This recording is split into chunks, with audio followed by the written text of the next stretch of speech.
오늘 보겠습니다. 마태복음 6장 10절입니다.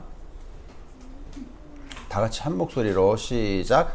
나라가 임하시오며 뜻이 하늘에서 이루어진 것 같이 땅에서도 이루어지이다. 오늘은 하늘의 뜻, 나의 뜻이라는 제목으로 말씀을 나누겠습니다. 우리가 기도할 때 어떤 마음으로 기도합니까? 하나님이 내 기도를 응답해 주실 것을 기대하면서 보통 기도를 많이 하죠. 그런데 그저께 아이 컨택이라는 프로 혹시 아세요? 이렇게 좀 관계가 서먹한 사람끼리 나와가지고 서로 일정 시간 동안 눈을 마주 보면서 회복하는 그런 프로그램인데 그걸 봤어요. 우연히 잘 안 보는 프로인데 우연히 보게 됐는데 누가 나왔냐면 한 부녀가 나왔어요. 엄마하고 딸.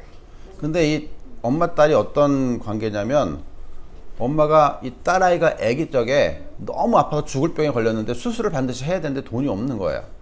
그래가지고 막 발만 동동 구르다가 동네에 있는 교회를 우연히 들어갑니다. 근데 그 교회에 여자 목사님이 담임 목사님이었는데 자초지종을 얘기하니까 이 목사님이 아무런 조건도 안 걸고 300만 원, 수술비 300만 원을 그냥 빌려주셨어요. 무상으로. 사정될 때 언제든지 갚으라고. 그래서 딸이 건강을 회복하고 이 엄마는 이제 딸과 함께 교회 열심히 다니면서 딸아이를 장성한 성인으로 잘 키웠어요. 근데 문제가 뭐냐면 이 딸아이가 어느 날 갑자기 나타나더니 무당이 돼가지고 나타난 거예요. 신내림 받을 때조차 엄마한테 한마디 상의도 안 하고 그냥 신내림 받고 무당이 되고 나서 나 이제 무당이야 라고 딱 나타나니까 엄마는 아연실색을 하면서 막 극구 반대하는 거예요. 매번. 결국은 엄마와 딸은 대화 단절, 대화가 안 되는 관계가 됐고 어떻게든 회복을 해보고 싶고자 딸이 신청해가지고 이 프로그램에 나온 거예요. 나와서도 엄마는 여전히 단호해요. 네가 무당을 포기해야 된다. 근데 이 딸은 이제 곧 결혼을 하는데 최소한 결혼식에 놔달라는 부탁을 했어요. 막 울면서. 엄마는 결혼식도 안 가겠다는 거예요. 무당을 포기해야만 가겠다. 그래서 하는 말이 네가 어떻게 너를 살려주신 하나님을 배신할 수 있느냐가 엄마의 주된 요지였어요. 딸아이는 나는 기독교도 인정한다. 내 신앙도 인정해달라. 그리고 지금은 종교를 제외하고 엄마와 딸로서 나를 받아주고 대화를 하자. 엄마는 싫대요.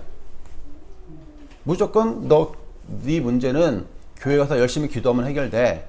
그게 엄마의 단호한 입장에서. 딸은 내가 안 해봤겠냐. 나도 열심히 기도하고 무서운 꿈 꿀 때마다 하나님을 찾고 성경 말씀도 읽고 열심히 교회 다녔지만 아무런 해결책이 없어서 그리고 또 막 아프고 몸이 그러니까 할 수 없이 신내림 받은 거다. 나를 인정해 달라. 엄마는 안 된다. 계속 그냥 똑같은 거예요. 그 반복이에요. 이 엄마는 어떤 사람이냐면 노점을 하는데 트럭을 이렇게 동네에 세워놓고 노점을 하는 과일 파는 아줌마였어요. 과일도 팔고 채소도 팔고. 근데 성경책을 거기서 계속 읽어요. 그리고 거기다가 성경 말씀을 큼지막하게 몇 개 써놓고 자기 생각도 이렇게 써놓고 그 간판으로 도배를 했어요. 아예 직접 손글씨를 쓴 걸로. 그 동네 사람은 수근수근 거리는 거예요. 미친 사람이다. 좀 신앙생활을 과하게 한다. 광신도다. 이런 수근거려도 자기는 그게 옳다고 여기고 계속 주장하시는 분이었어요. 자, 무엇이 문제일까요? 열심히 기도하는 엄마가 문제일까요? 아니면 엄마 말을 무시하는 딸의 문제일까요? 그 딸은 어릴 때부터 무서운 꿈을 자주 꾸고 몸도 계속 아팠는데 하나님께 기도하고 성경 말씀 열심히 읽어도 해결을 못 받아서 신내림을 받았어요. 그 자신을 인정해달라는 게 딸의 주장이에요. 누구의 편을 들겠습니까?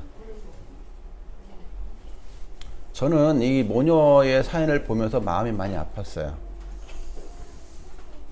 무엇보다 저렇게 열심히 신앙생활하는 엄마를 보면서 마음이 많이 아팠습니다. 왜 그러냐면 그 엄마의 신앙생활은 올바른 지식에 기반을 두고 있지 않다라고 생각이 들어서요. 또 오래전에 저의 모습을 보는 것 같았어요. 기독교는 이원론이 아니에요. 무슨 말이냐면 세상을 바라볼 때 흙 아니면 백으로 바라보는 게 이원론이에요. 이거는 거룩하고 이거는 부정하고 저거는 좋은 거고 이건 나쁜 거고 이렇게만 바라보는 게 이원론입니다. 예를 들어서 하나님을 찬양하는 음악 이외에는 다 나쁜 거야. 세상 음악, 가요, 트로트, 팝송 다 악한 거야. 불어도 안 되고 들어도 안 돼. 오직 종교는 기독교만 참된 종교이기 때문에 다른 종교 믿는 사람은 상종을 해서는 안 돼. 저 불교의 XX 것들 막 이러면서. 또 하나님이 주신 음식, 모든 음식을 감사하지 않고 먹는 자는 도둑질하는 것이야. 다 감사해야 돼. 기도 안 하고 밥 먹는 것들 다 악한 것이야. 전부 다 이원론으로 바라보는 거예요. 실제로 이번 트럭에도 뭐라고 써있냐면 큰 글씨로 제일 커요. 이게 하나님께 감사하지 않고 먹는 자는 도둑질을 하는 것이다 이렇게 써있었어요. 저는 이 엄마의 기도 내용을 보지 않았지만 대충 어떻게 기도했을 거다라는 걸 짐작이 돼요. 뭐 이랬겠죠. 하나님이 살려주셨는데 하나님을 배반하고 저 방탕한 길로 빠진 우리 딸아이 좀 용서해 주시고 구원해 주십시오. 이런 기도 내용이었을 거예요. 물론 그 기도 내용이 잘못된 건 아니죠. 그것만 하기 때문에 문제가 생기는 거예요. 자신을 돌아보지 않는 거예요. 저는 그분의 목회자가 궁금했어요. 누굴지, 목사님 어떤 분일지. 그 목사님도 저분처럼 이원론을 가지고 설교를 하셨을까? 하나님의 관점과 성도 자신의 관점이 항상 같을 수는 없어요. 그런데 우리가 세상을 바라보는 눈과 마음이 늘 하나님과 같도록 노력하지 않으면 극단에 치우치게 됩니다. 사람의 특성상, 이 죄인의 특성상 극단에 치우칠 수밖에 없어요. 어떤 종교를 믿든 간에. 무슨 말이냐면 예를 들어 하나님이 이 엄마처럼 너 무당이야? 너는 나쁜 짓 하고 있어. 너는 악한 거야. 이런 식으로 하나님이 이 세상을 바라본다고 생각해봐요. 그러면 이 이원론자들처럼 바라보면 어떠냐면 이 세상은 악한 세상이에요. 타락한 세상이에요. 죄인들이 우글거리는 세상이에요. 하나님 원수들만 있어요. 하나님이 그렇게만 봤다면 하나님이 우리를 왜 사랑하셨어요? 하나님이 세상을 이처럼 사랑하사 그런 구절이 존재할까요? 하나님은 자신의 독생자를 이 땅에 보내 고난당하게 하시고 십자가에 죽기까지 내어주셨을까요? 악한 자들인데 왜 악한 자들을 왜 그렇게 해요? 왜 사랑해 악한 자들을? 왜 악한 자들을 품어줘요? 죄인인데 죽어야 될 죄인인데 왜 저 동성애자들을 하나님이 품었을까요? 지금 저기 우리나라 극구 반대하는데 왜 강도를 하나님이 품었을까요? 왜 탕자를 품었을까요? 부모를 배신한 인간인데 세상을 이원론으로만 보면은 이게 불가능한 거예요. 우리는 구원받지 못해야 마땅한 거예요. 왜 그 딸만 악합니까? 저는 악하지 않은가요? 나는 악하지 않은가요? 나는 죄인이 아니었나요? 나는 선한 사람이에요? 내가 생각하고 말하고 행동하는 모든 것이 선합니까? 우리가 아는 것처럼 나 역시 똑같은 죄인이었어요. 오직 그들과 나의 차이점이 있다면 하나님의 은혜를 입어서 예수 그리스도를 나의 구주와 주님으로 믿게 되었고 죄인의 신분에서 하나님의 자녀의 신분으로 바뀌었다는 것만 다를 것이지 똑같은 거예요. 똑같아요. 다를 게 없어요. 그렇다면 내가 하나님의 은혜를 입어 구원받았다면 아직 하나님의 은혜를 입지 못한 저 사람, 내 딸을 향해, 내 친구를 향해, 내 가족을 향해 어떻게 대해야 합니까? 과거의 나를 대하듯이, 죄인이었을 때 하나님의 나를 대하듯이 그렇게 친절하게 대해야 되지 않을까요? 넓은 마음으로 대해야 하지 않을까요? 하나님은 단 한 번도 죄인이었을 때 나를 내치거나 몰아친 적이 없어요. 성도로서 마땅한 언행을 하지 않을 때조차 하나님은 사랑과 자비하심으로 대했습니다. 매를 들고 혼내실 때조차도 은혜로 사랑으로 대하셨어요. 그런데 이 엄마의 태도를 보십시오. 딸아이가 울면서 사정을 하는데도 단호합니다. 저는 그 엄마에게 말해주고 싶어요. 지금 그저 딸로서 바라보라고. 그 어릴 적 아파가지고 발을 동동 구르던 어떻게든 그 살 길을 찾아 헤매던 그 딸 아이로 지금도 바라봐야 된다고. 그때는 육체의 생명을 살리느라 애썼지만 지금 이 딸아이의 영혼을 살려야 될 때인 거예요. 왜 그때는 불쌍한 딸로 바라보면서 지금은 불쌍한 딸로 바라보지 않습니까? 신앙이라는 것은 너 결심해 이제부터 믿겠다고 해 라고 한다고 믿어지는 게 아니에요. 하나님의 은혜가 있어야 되는 겁니다. 그렇게 노력했음에도 이 딸 아이는 결국은 신내림을 받을 수밖에 없었던 그 하소연을 들어줘야 돼요. 품어줘야 돼요. 엄마로서 감싸줘야 되고 사랑해주면서 열심히 하나님의 은혜를 간구해야 돼요.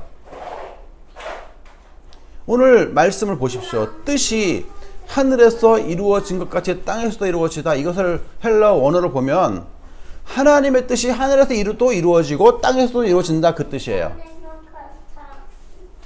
내 뜻이 아니란 말이에요. 열심히 기도하는 것은 성도에 마땅한 할 바지만 그 기도가 주체가 내가 아니라는 말이에요. 나를 통해 하나님의 뜻이 이루어지고 내가 하나님의 뜻에 맞춰져 가는 게 기도지, 내 욕심과 내 욕망을 채우고자 하는 게 기도가 아니란 말이에요. 이 엄마의 욕심은 뭡니까? 자기 뜻대로 딸이 안 움직이잖아요. 비록 신앙생활이라는 포장이 되어 있지만 결국은 자기 뜻대로 안 움직이는 그 딸을 정죄하는 거예요.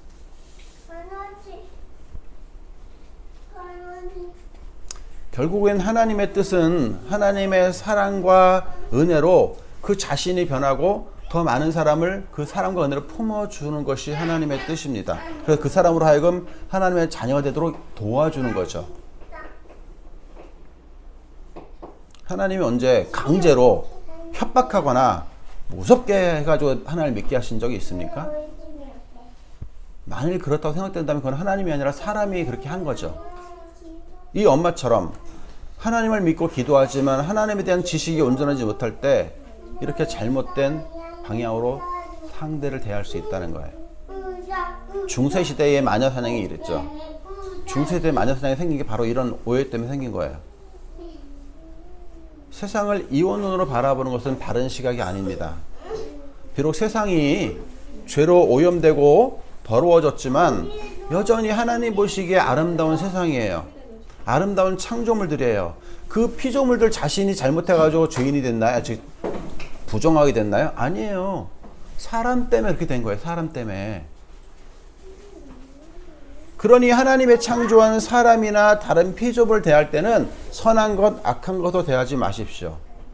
우리가 음식을 먹을 때도 왜 기도하라고 하고 감사하라고 하는 거냐? 우리가 그 음식이 하나님께로부터 왔다는 아는 사람들이잖아요. 아는 사람들이니까 기도하고 먹는 게 당연한 거예요.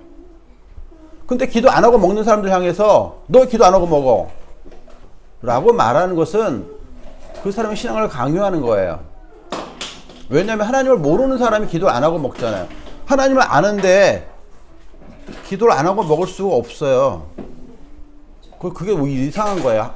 어떻게 하나님이 주셨다는 것을 알면서 감사하지 않을 수 있냐. 모든 음식물뿐이 아니라 매사에 하나님이 우리에게 주셨다는 것을 인정한다면 어떻게 그것에 대해 감사하지 않을 수 있을까요? 그렇기 때문에 우리는 먼저 내가 알게 된 하나님을 향해서 사랑을 고백함과 동시에 그 상대방을 향해 품어주고 또 하나님의 사랑과 은혜로 대해야 되는 거예요. 우리가 진리, 즉 복음에 대해서는 단호해야 합니다. 이건 양보하면 안 돼요. 하지만 진리가 아닌 것에 대해서는 포용력을 가지고 품을 줄 알아야 돼요. 내 가족이나 내 친구가 아직 하나님 온전히 믿지 못한다고 한다면 기다려줘야죠. 언제까지 기다려야 합니다. 언제까지나. 그리고 기회가 있는 대로 복음을 전하고 그 복음에 합당한 말을 하는 거예요. 복음을 전하고 또 그 복음에 합당한 생활을 하는 건 내 책임이지만 그 사람을 구원하고 안 하고는 하나님 소관이에요. 내 소관이 아니에요. 내가 이렇게 열심히 했는데 왜 아직도 안 믿어? 안타까운 마음을 품을 수는 있지만 그렇다고 강요할 수는 없어요. 그냥 기다려줘야 돼요. 어쩔 수 없어요. 우리 소관이 아니에요. 몰아친다고 신앙이 생기는 게 아닙니다. 그것이 하늘의 뜻이고 또 그 뜻이 이루어져야 하는 거예요. 내 마음대로 되지 않는다고 상처되는 말을 하거나 외면하지 마십시오. 나 역시 하나님의 은혜가 아니면 여전히 죄인의 신분으로 하나님의 원수로 살고 있을 테니까. 성도는 내 뜻이 아니라 하나님의 뜻이 이루어지도록 기도하고 열심히 살아가는 사람들입니다. 그 뜻이 나를 통해 이루어지도록 우리는 더욱 겸손하고 하나님을 알아가야 되는 거예요. 다른 종교나 혹은 나와 다른 삶의 방식을 가진 사람을 대할 때에도 하나님이 죄인된 나를 대하셨던 것처럼 대해야 합니다. 그럴 때 우리가 전하는 복음에 그나마 귀를 기울이지 않겠습니까? 자비로워야 돼요. 또 우리의 말과 행동을 참 조심해야 돼요. 골로새서 4장 6절은 이렇게 써 있습니다. 너희 말을 항상 은혜 가운데서 소금으로 맛을 냄과 같이 하라. 그리하면 각 사람에게 마땅히 대답할 것을 알리라. 쓸데없는 농담, 쓸데없는 험담 하면 안 돼요. 그렇다고 가족끼리 있는데도 근엄하게 있거나 그러는 말이 아닙니다. 가족끼리 있을 때는 풀어줘야 하고 자유롭게 놀아야죠.